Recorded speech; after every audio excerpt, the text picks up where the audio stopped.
Hello friends, welcome to my channel. Tally का जो most awaited release है Tally Prime, वो अब राउंड द कॉर्नर है। सो आज के इस वीडियो के अंदर हम लोग आपको दिखाएंगे कि अगर आप टैली प्राइम के ऊपर काम करते हैं तो किस तरीके से आपकी वर्किंग होगी।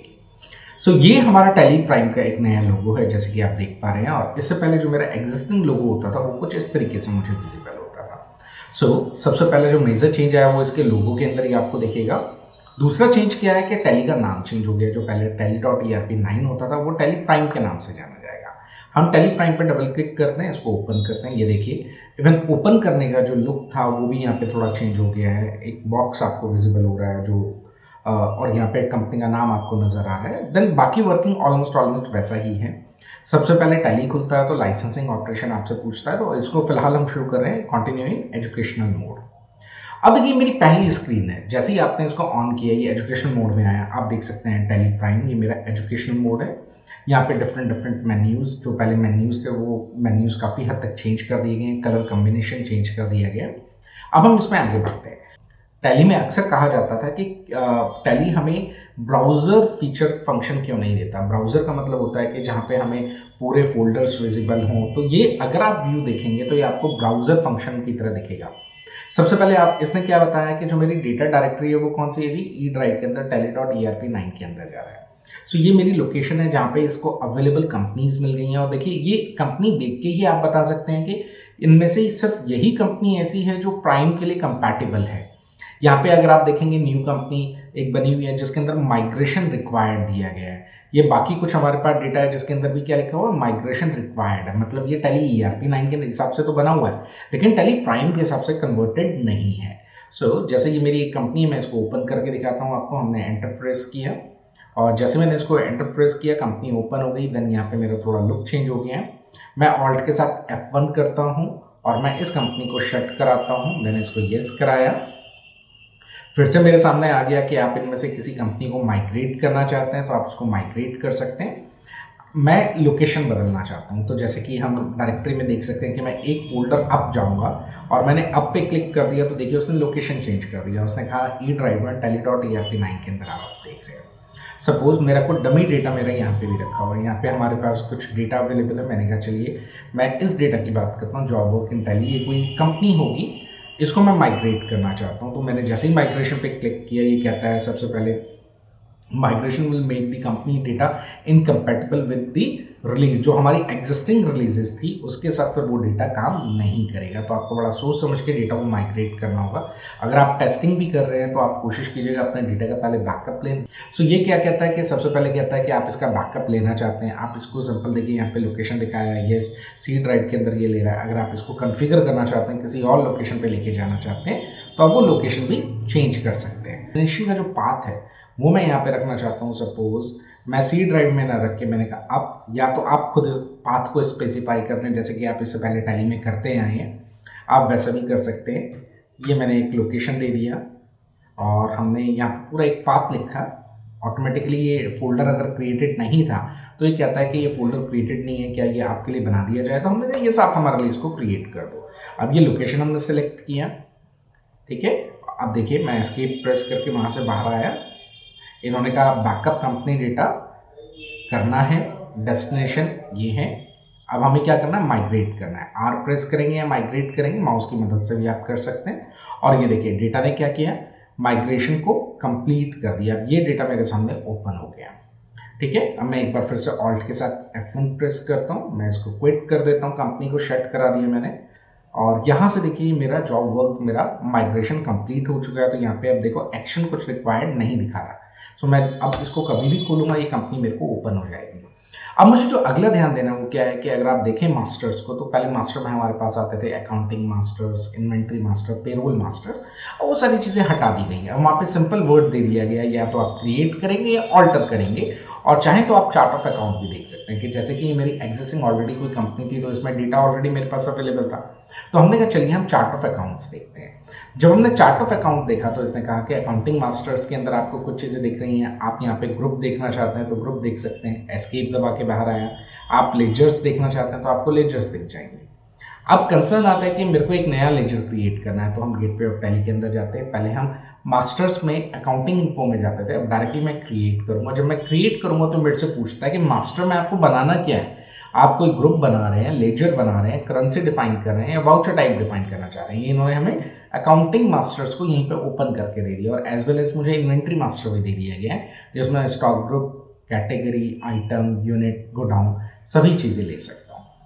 सपोज हमने कहा हम लेजर क्रिएट करते हैं, और ये देखिए मैंने कहा ABC कॉर्पोरेशन, ये मैंने एक कंपनी का नाम लिखा, थोड़ा लुक चेंज हो गया है, फील चेंज हो गया है, ठीक है। इसके बाद हमने कहा ये सपोज हमारे सन्ड्री डेटर्स है, हमने सन्ड्री डेटर्स को सिलेक्ट किया, maintain balances bill bye bill को हमने येस किया, डिफॉल्ट क्रेडिट पीरियड हमने कुछ मेंशन नहीं किया, बाकी बेसिक डिटेल है। अब हमने यहाँ पे एड्रेस मेंशन कर दिया है इसका,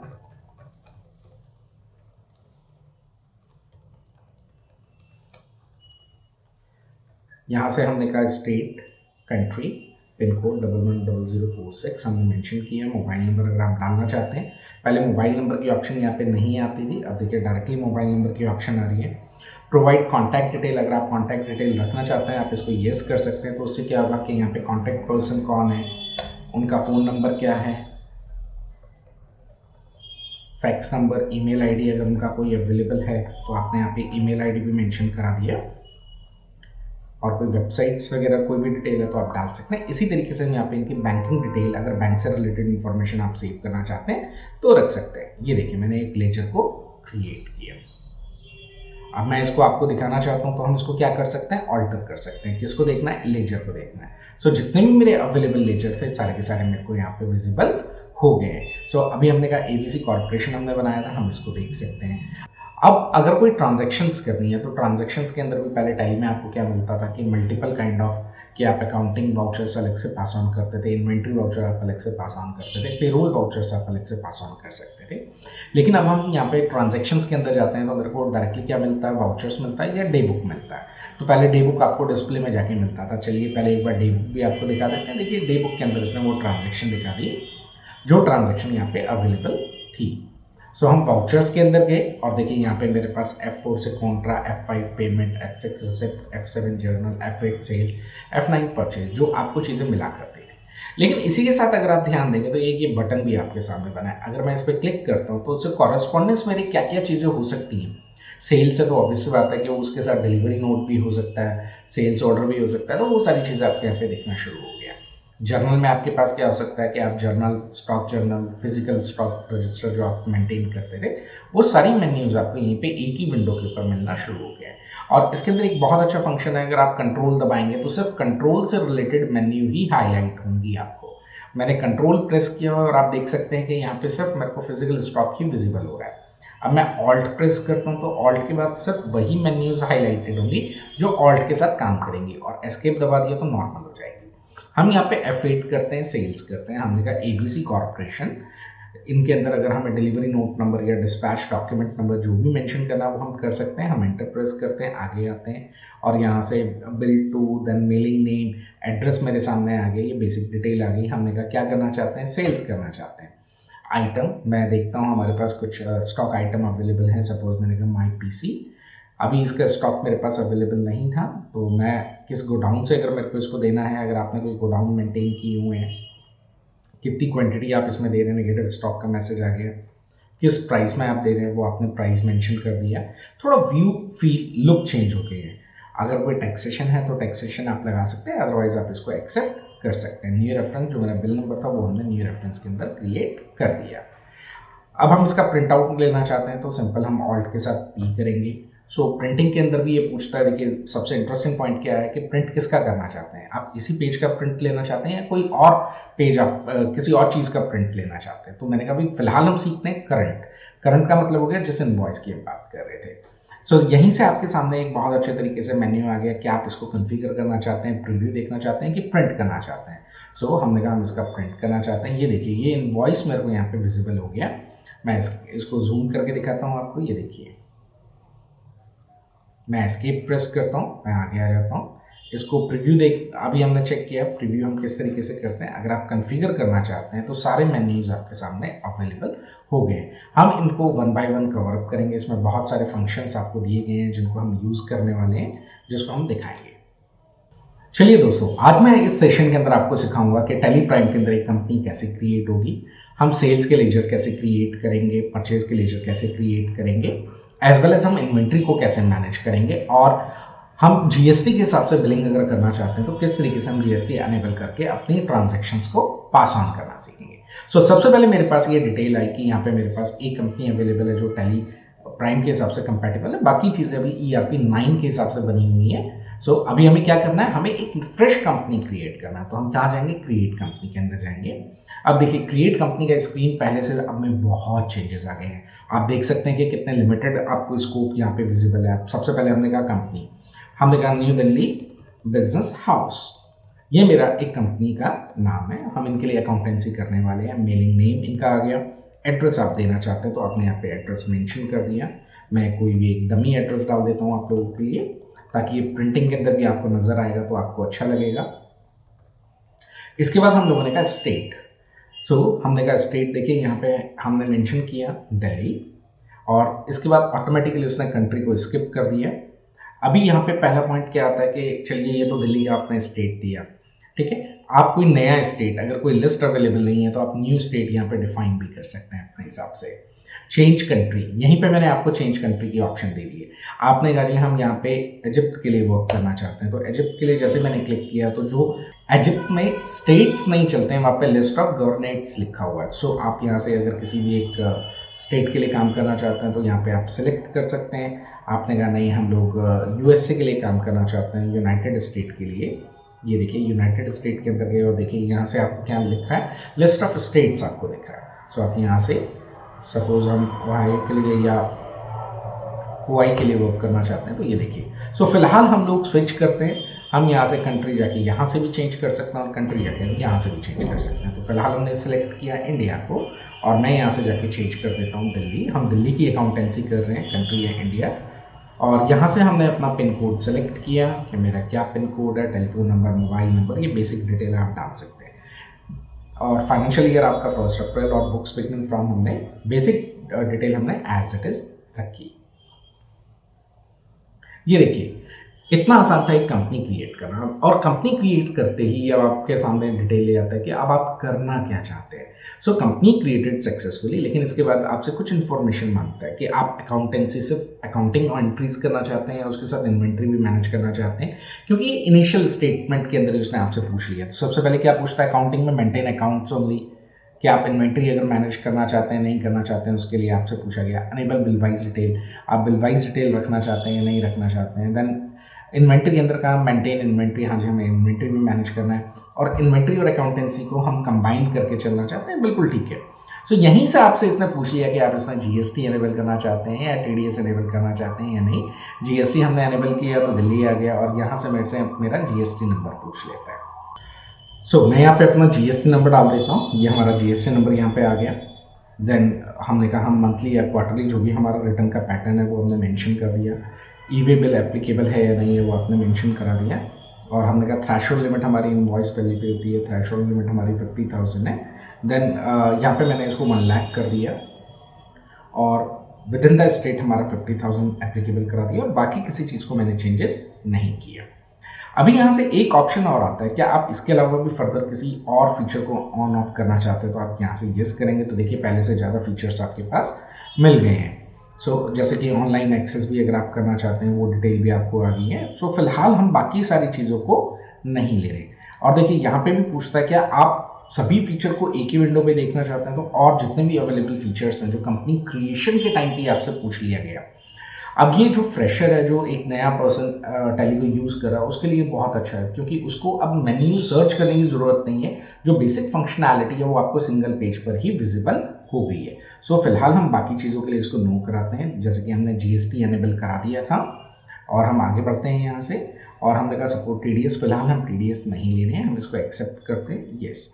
मेरी कंपनी क्रिएट हुई, और आप ये देखिए कमाल के, सबसे पहले इसने क्या किया, आपसे कुछ फीचर्स पूछ लिए कि अकाउंटेंसी खाली करना चाहते हैं या खाली इन्वेंट्री के लिए मैनेज करना चाहते हैं, या फिर आप जीएसटी को भी कैसे अनेबल कराएंगे, तो वो भी हमने करके देखा। अब क्वेश्चन आता है क्या हमारा पहले वाला पैटर्न काम करेगा, जैसे हम पहले F11 प्रेस करके अपने सारे फीचर्स को ऑन ऑफ करते थे। तो ये देखिए मैंने F11 दबाया, और F11 के अंदर जाने के बाद यहाँ से मेरे से पूछता है कि बाकी सारी इन्फॉर्मेशन भी येस करानी है, येस। सो ये देखिए सारी की सारी इन्फॉर्मेशन मेरे पास विजिबल होगी है। जहाँ पहले मेरे को मल्टीपल पेजेस मिलते थे, अब सिंगल पेज में ही मेरे को सारी चीज़ें अवेलेबल हो गई हैं।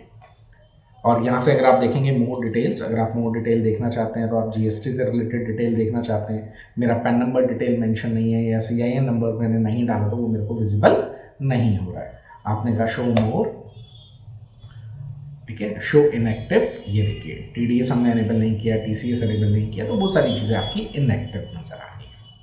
मैं एस्केप प्रेस कर देता हूँ और हमने इसको तैयार कर दिया। अब जैसे कि मेरी नई कंपनी है, इसके अंदर हम देख सकते हैं कि अभी कोई last voucher entry pass on नहीं है, कंपनी क्रिएटेड हो गई है। अब मुझे कुछ लेजर्स क्रिएट करने हैं, तो चलिए अब हम क्रिएट करते हैं लेजर्स।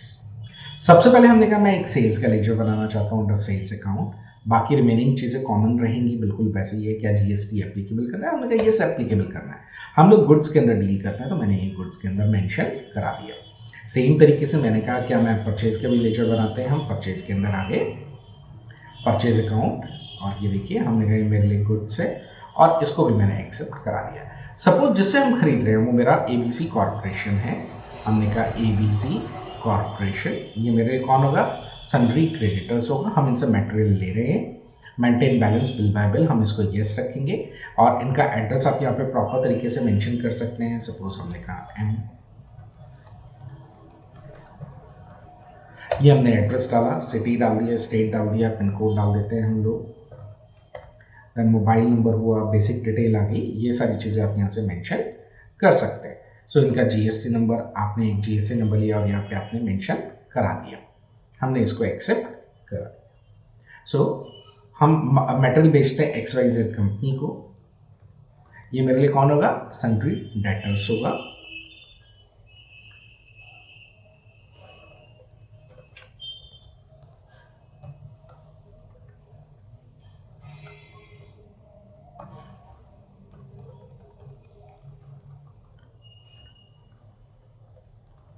और हमने यहाँ पे भी जाके इसको इनका GST नंबर मेंशन करा दिया। अभी हमें अपने कुछ लेजर्स बनाने पड़ेंगे जो टैक्सेशन के लेजर होते हैं। हमने कहा suppose input CGST under duties and taxes, इसको हम GST के अंदर डालेंगे। ये मेरे लिए क्या है? इंटीग्रेटेड टैक्स है, परसेंटेज हम मेंशन नहीं करेंगे, बाकी बेसिक डिटेल्स बिल्कुल उसी तरीके से काम करती है। एक इसमें थोड़ा सा चेंज करना पड़ेगा, आई थिंक मैंने थोड़ा गड़बड़ कर दिया है। सो सबसे पहले हम कहते हैं अब हमें क्या करना है? ऑल्टर करना है लेजर के अंदर के इनपुट CGST को मैं इंटीग्रेटेड की जगह मुझे किसमें रखना है? सेंट्रल टैक्स के अंदर रखना है। अब मुझे नया लेजर बनाना है, फिर से मैं क्रिएट के अंदर गया, क्रिएट किया, input SGST duties and taxes, GST में डाला, ये मेरे लिए स्टेट टैक्स है, बाकी मैंने मेंशन नहीं किया। Output CGST under duties and taxes, मेरे लिए GST है, सेंट्रल का एक पार्ट है। Output SGST under duties and taxes, GST में रखा, ये मेरे लिए स्टेट टैक्स है। सो परचेज का लेजर तैयार, सेल्स का लेजर तैयार, जिनसे खरीदना उनका लेजर तैयार, जिनको बेचना उनका लेजर तैयार। अब हमने क्या करना है? स्टॉक आइटम बनाना है। सो सेम स्क्रीन के अंदर देखिए मैं क्रिएट के अंदर ही था, तो यहीं से आप जाएंगे स्टॉक आइटम, और सपोज हमने कहा हम कंप्यूटर्स सोल्ड आउट कर रहे हैं और हम लोगों ने कहा अंडर, क्या किसी ग्रुप में रखना चाहते हैं तो आप क्रिएट कर सकते हैं, नहीं रखना चाहते कोई दिक्कत नहीं। कैटेगरी भी हमने मेंशन नहीं किया। यूनिट्स, अब कमाल की चीज़ क्या है कि यूनिट मैंने बनाया नहीं है, तो क्या मेरा पुराने वाला Alt+C यहाँ पे काम करेगा? चलिए देखते हैं। सो जैसे मैंने Alt+C प्रेस किया तो उसने मेरे को यहाँ पे पुराने तरीके से, जिस तरीके से हम बनाते थे, वो सारी फीचर्स वैसे ही काम करेंगे। सो आपको नया प्लस पुराना दोनों का फ्लेवर मिलने वाला है। नंबर ऑफ डेसिमल प्लेसेस हमने 0 रखा, इसको हमने एक्सेप्ट कराया। GST एप्लीकेबल है, येस एप्लीकेबल है। सो सेट अल्टर GST डिटेल हम यहाँ पे डालेंगे और इनका सपोज HSN कोड नंबर मेरा ये है, ये हमने मेंशन किया। ऑन वैल्यू हमने कहा ये मेरे लिए टैक्सेबल है, और यहाँ से हमने कहा सपोज ये मेरा 18% का गुड्स है। ये देखिए 18% का गुड्स मेरा तैयार हो गया और हम इसको एक्सेप्ट करा देते हैं। पहले हम एंट्री पास ऑन करेंगे F9 करके purchase. Suppose supplier invoice number था 12, 1 अप्रैल को हमने बाय किया, और ABC कॉर्पोरेशन जो हमने सन्ड्री क्रेडिटर्स में बनाया था, हम उनसे मटेरियल बाय कर रहे हैं। बेसिक अगर इसके अलावा कोई डिटेल आपके पास अवेलेबल है आप डाल दीजिए। ये हमने एक्सेप्ट करा दिया। एंटर प्रेस करके भी कर सकते हैं, कंट्रोल ए से भी कर सकते हैं। हमने परचेज का लेजर सेलेक्ट किया और हमने कहा क्या खरीदा, हमने कंप्यूटर सेट खरीदे और 10 पीसेस हमने कंप्यूटर सेट खरीदे। एक की कॉस्टिंग हमने रखा 25,000 रुपीज़। ये देखिए 2,50,000। ये जैसे ही थ्रेशोल्ड लिमिट मेरी क्रॉस हुई, मैं यहाँ पे जाता हूँ, ये मेरे से ईवी बिल की डिटेल पूछता है। ये मैंने ईवी बिल की जो भी डिटेल मेरे पास अवेलेबल थी वो हमने मेंशन करा दी। और यहाँ पे जैसे ही मैं इसको आगे बढ़ने लगता हूँ, मैं जैसे ही सेव करने लगता हूँ, तो ये मेरे पास एक इन्फॉर्मेशन आती है। कहता है कि आपने आइटम तो सिलेक्ट किया लेकिन टैक्सेशन को सिलेक्ट नहीं किया। सो हम यहाँ पे गए नेम ऑफ आइटम के अंदर, हम इसको सेव नहीं करेंगे। और मैं यहाँ पे आया और हमने कहा क्या लेना है, टैक्सेस के लेजर लगाना है, इनपुट CGST और इनपुट SGST। ये देखिए मैंने टैक्सेशन के लेजर को पुट किया, ये बेसिक डिटेल हमने डाल दी और हमने इसको एक्सेप्ट करा दिया। बिल्कुल उसी तरीके से काम करता है जैसे इससे पहले वाले टैली के अंदर आपका काम होता था। अब हम F8 करते हैं, सेल्स करते हैं। हम XYZ कॉर्पोरेशन को मटेरियल सोल्ड आउट करें। Delivery note number, dispatch document number, अगर डिटेल है तो आप डाल दीजिए, नहीं तो आप सिंपल आगे बढ़ सकते हैं। सो हमने कहा ABC XYZ कॉर्पोरेशन को हमने मटेरियल सोल्ड आउट किया, उनका एड्रेस, स्टेट, बाकी सारी डिटेल आ गई है।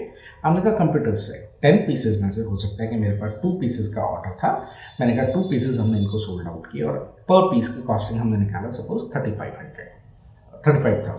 सो एक क्वेश्चन आता है कि यहाँ पे राइट हैंड साइड से आपको स्टॉक क्वेरी नज़र नहीं आ रहा है, लेकिन अगर आप ऑल्ट के साथ S प्रेस करेंगे तो आपको स्टॉक क्वेरी के अंदर चीज़ें दिख जाएगी कि येस हमने खरीदा था, इस कॉस्टिंग में खरीदा था, इस दिन खरीदा था और इतने पीस अवेलेबल हैं मेरे पास। सो सपोज हमने कहा हमने इसको 34,500 के अंदर सोल्ड आउट कर दिया। सो 69,000 में 2 पीसेस। अब इसके ऊपर हमें टैक्स लगाना है, आउटपुट CGST और आउटपुट SGST। सो टैली के अंदर एक और फंक्शन शुरू हुआ है जिसको हम कहते हैं मल्टीटास्किंग। अब ये कहता है प्रोवाइड ईवी बिल की डिटेल, तो 1 लाख से नीचे है तो ईवी बिल मेरा एप्लीकेबल नहीं होगा। सो इसको हमने एक्सेप्ट करा दिया। सो जैसे कि ईवी बिल, अब यहाँ पे हमसे एक मिस्टेक हुई थी। वो मिस्टेक क्या थी कि हमने ईवी बिल की डिटेल मेंटेन करते टाइम उसको वर्किंग के अंदर थोड़ा सा गलती हो गई है, तो उसको मैं एक बार आपको दिखा देते हैं। सो मुझे क्या करना होगा, थ्रेशोल्ड लिमिट हमें थोड़ा रिवर्स कर दिया है। सो हमने कहा इंट्रा स्टेट, जो इंट्रा स्टेट है वो मेरा 1 लाख है, लेकिन जो इंटर स्टेट होता है दिल्ली से बाहर अगर आपको देना है वो 50,000 का लिमिट है, लेकिन अगर विद इन द दिल्ली देना है वो 1 लाख रुपीज़ का है। ये देखिए हमने इसको एक्सेप्ट करा दिया और मैं पिछले ट्रांजैक्शन को दोबारा खोल के दिखाता हूँ। देखिए जैसे कि थ्रेशोल्ड लिमिट मेरी अभी टच नहीं हुई थी, तो नीचे इसने ईवी बिल की डिटेल भी आपसे नहीं पूछी है। आप इसको सिंपल सेव कर सकते हैं। हम आगे बढ़ते हैं। अब मैं पेज अप करता हूँ, मैं पिछला इनवॉइस लेकर आता हूँ, मैं ऑल्ट के साथ P प्रेस करूँगा। अब ये देखिए आपको एक नया चेंज नज़र आ रहा है कि जब हम मैं प्रिंट निकाल रहा हूँ तो वो कहता है कि करंट पेज का ही प्रिंट निकालना है या किसी और वाउचर का प्रिंट निकालना है। कभी कभी हमारे पास आता है कि आप कोई काम कर रहे हैं और बीच में कोई आ जाता है, कहता है जी मेरे को किसी और रिपोर्ट का प्रिंट आउट निकालना है। सो उसका भी प्रोविज़न दे दिया गया है। सो फिलहाल मैं करंट पेज का प्रिंट आउट निकालता हूँ और यहीं से एक बिल्कुल लेमन तरीके से आपको दिखा दिया गया है, कोई हिडन फंक्शंस नहीं है। आप इसको कॉन्फ़िगर करना चाहते हैं, क्या चीज़ें ऑन ऑफ करना चाहते हैं, सारा यहाँ पे दे दिया गया। प्रीव्यू देखना चाहते हैं, ये देखिए प्रीव्यू मेरा आ गया। मैं जूम करना चाहता हूँ तो ऑल्ट के साथ Z कर सकता हूँ, हम इसको जूम कर सकते हैं। देखिए ये मेरा डिटेल आ गया, सारी डिटेल आ गई है, मेंशन हो गई है और यहाँ पे देखिए हमने सारा डिटेल मेंशन किया और ये मेरा इनवॉइस एक तैयार हो गया है। मैं इसका प्रिंट निकालना चाहता हूँ, मैं डायरेक्टली प्रिंट क्लिक कर सकता हूँ और वो डायरेक्टली प्रिंटर के पास चला जाएगा। अब मैं डे बुक के अंदर गया और यहीं से मेरे को डे बुक मिल जाएगा। मैंने परचेसेस किया, मैंने सेल किया। आप चाहें तो अपनी स्टॉक की समरी देख सकते हैं। 8 पीसेस अवेलेबल हैं, 10 पीसेस बाई किए थे, 2 पीसेस चले गए हैं। ये आप देख सकते हैं। परचेज एंड सेल्स की सारी डिटेल आपको एज इट इज़ विजिबल हो जाएगी। हम डिस्प्ले में गए, स्टैट्यूटरी रिपोर्ट में गए, GSTR 1 के अंदर गए। ये देखिए अनसर्टेन ट्रांजैक्शन 1 दिखा रहा है। देखते हैं जरा इसमें क्या इशू है। ठीक है, अब यहाँ पे हमने क्या किया था कि कंपनी का और पार्टी का pan number, GST number same डाल दिया था, जिस वजह से इसने एक एरर मेरे को दे दिया। अदरवाइज ट्रांजैक्शन वाइज चीज़ें कंप्लीट है। GSTR 2 के अंदर गए तो आप यहाँ पे भी देख सकते हैं B2B इनवॉइस के अंदर आपको एक बिल अवेलेबल है। बेसिक डिटेल इसमें आपके पास आ गई है। इसी तरीके से आप GSTR 3 भी देख सकते हैं, वो आपके यहाँ पे विजिबल हो जाएगा। ठीक है, अभी आपका रिफंडेबल है। अब हम जाते हैं कि सपोज जो हमने सेल किया था उसके अगेंस्ट में हमें पैसा मिल गया, तो F6 करके हम रिसिप्ट करेंगे। अब ये सिंगल एंट्री मोड के अंदर आ रहा है, आप चाहें तो उसको डबल एंट्री सिस्टम में करना चाहते हैं। जैसे कि अभी आपको सिंगल एंट्री मोड के अंदर आ रहा है तो आप यहाँ पे चेंज मोड पे क्लिक कर सकते हैं। कंट्रोल एच आपको दिया गया है, आप इसको सिंगल एंट्री मोड में लेना चाहते हैं कि डबल एंट्री में। तो मैंने कहा सपोज मैं इसको सिंगल एंट्री मोड के अंदर लेना चाहता हूँ और मैं यहीं से बैठे बैठे एक बैंक का लेक्चर बना देता हूँ। ICICI बैंक, ये हमारा एक बैंक अकाउंट है, इसको हमने बैंक में रखा हम लोगों ने और यहाँ पे अकाउंट नंबर हमने मेंशन कर दिया। IFSC कोड हम डाल देंगे इसमें, हमने कहा सपोज ये हमने मेंशन किया। अब यहाँ पे IFSC कोड आपका डिजिट मैंने मैप नहीं किए थे प्रॉपर, तो इस वजह से दिक्कत हुई है। अभी यहाँ पे आप देख पा रहे हैं कि बैंक नेम अभी अवेलेबल नहीं है क्योंकि वर्जन मेरा एजुकेशन वर्जन चल रहा है। सो उसके साथ ये अभी कवर अप उसको नहीं करेगा। ब्रांच हमने कहा सपोज जनकपुरी, ये अभी हमने मेंशन करा दिया। ये बाकी बेसिक डिटेल है, इसको हम एक्सेप्ट करेंगे। ये देखिए अब पेमेंट किससे आ रही है मेरे पास, ABC XYZ कॉर्पोरेशन से आ रही है और टोटल मेरे को जो इनसे पैसा लेना है वो है 81,420।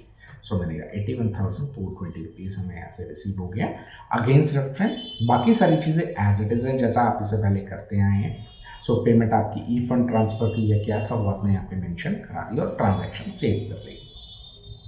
हम कुछ पेमेंट करना चाहते हैं, सपोज हम 50,000 रुपीज़ पे करना चाहते हैं ABC कॉर्पोरेशन को और हमने कहा ABC कॉर्पोरेशन, हमने कहा 50,000 रुपीज़ अभी हम उनको भिजवा रहे हैं और हमने कहा अगेंस्ट रेफरेंस, इस रेफरेंस के अगेंस्ट में 50,000 रुपीज़ हमने इसको भिजवा दिए। सपोज इंस्ट्रूमेंट नंबर था हमारा कोई चेक नंबर, वो हमने यहाँ पे मेंशन कर दिया। सो अभी हमने क्या देखा, एक बेसिक कंपनी क्रिएट किया और कंपनी क्रिएट करने के बाद देखा हम लेजर्स कैसे क्रिएट करते हैं, इसके बाद इन्वेंट्री कैसे क्रिएट करते हैं और उसके बाद हमने देखा कि कैसे हम अकाउंटिंग वाउचर्स को पास ऑन कर सकते हैं। बाकी चीज़ें आपकी एज इट इज़ है, अगर आप बैलेंस शीट में जाएँ, प्रॉफिट लॉस में जाएँ, रेशियो एनालिसिस है, बाकी सारी चीज़ें एज इट इज़ मिल जाएगी।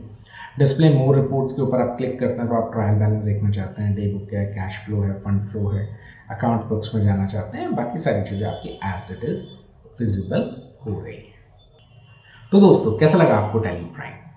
अगर आपको टैली प्राइम अच्छा लगा तो मेरे इस वीडियो को एक लाइक तो बनता है।